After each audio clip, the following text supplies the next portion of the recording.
Hey Rex, I hope this video finds you well. I wanted to use some new teaching technology I've been working on and just geek out on 3D printing with you. If anything I say you take issue with or have comments or questions, I'd love to hear them because there aren't many people I get to geek out about regarding making 3D parts for buses. So I whipped up a very quick kind of mock-up of your part. I just wanted to have something to help visualize with and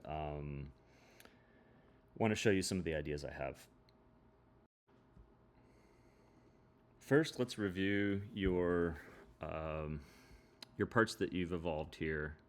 It looks to me like this was your first version, and maybe you had the ball just directly mounted there and it tore off. It looks like you used PLA. I can't tell. It's hard to tell, but based on some of the warping that happened here with your, I'm assuming is your second print, you might have had some fan issues or I don't know, some sort of extrusion problems here. But I would recommend, if you're not already doing it, trying to use PETG or maybe PCTG. I think those materials will hold up better in direct sunlight with the heat, and they're just a little bit more robust from a strength perspective for this type of thing. It looks to me like then this was number 3, but you wanted to set the ball out a little bit further and beef up the base, and that's when you went to this one right here. And it looks to me like maybe in the next picture, that's probably the one that's installed and in operation from this viewpoint. So one of the first things that came to mind here was I saw that you have a little lip right here underneath the edge of the dash.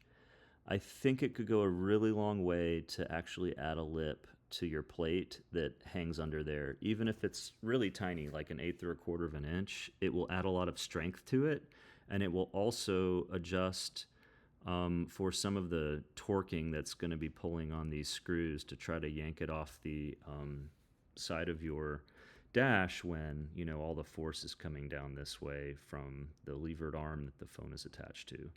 So I'll show you in the model. I'll flip back over to that and show you what I was thinking, and then also some ideas for how we can strengthen up this part of the model.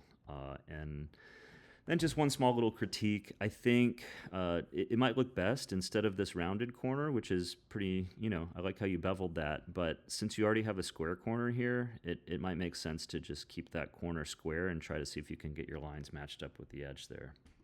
But the overall result really speaks for itself. I think what you put together here is fantastic, and it's better than any suction cup mount or anything that you could have screwed down over here. It puts the phone right where you need it. It's probably right at arm's length, and it's within view, and the results speak for themselves there.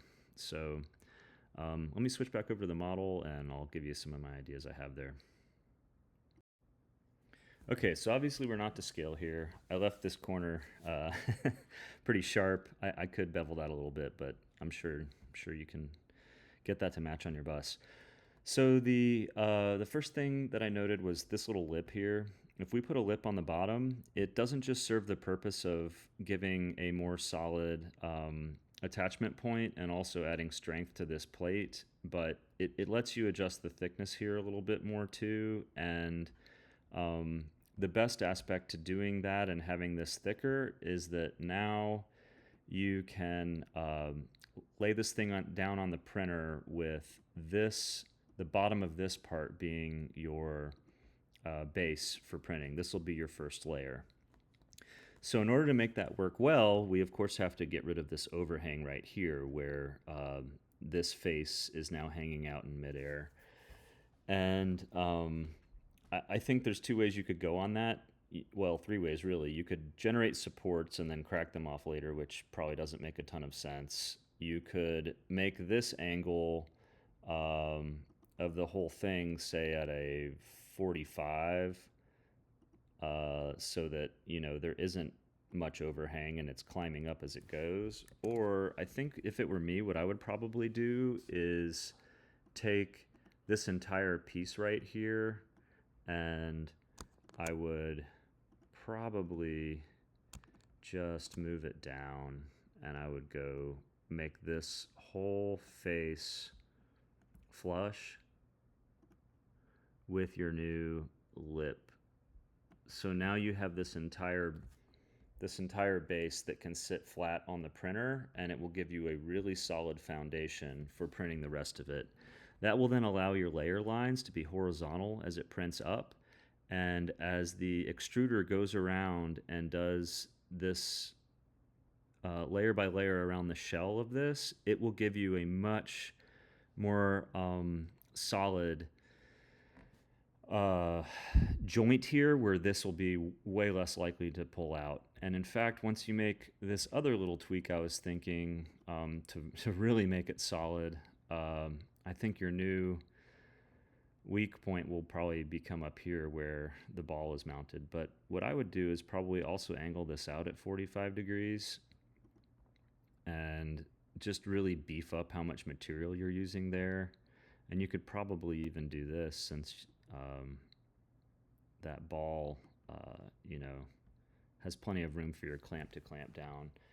But by adding this extra material in here and making this a little bit thicker and adding this, you can now also do some sort of infill density that's reduced and still have significantly more strength in the print.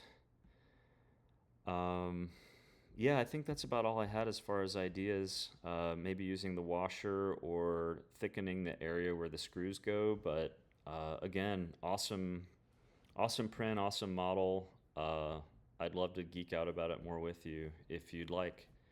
Hope this video was helpful, and thanks for watching.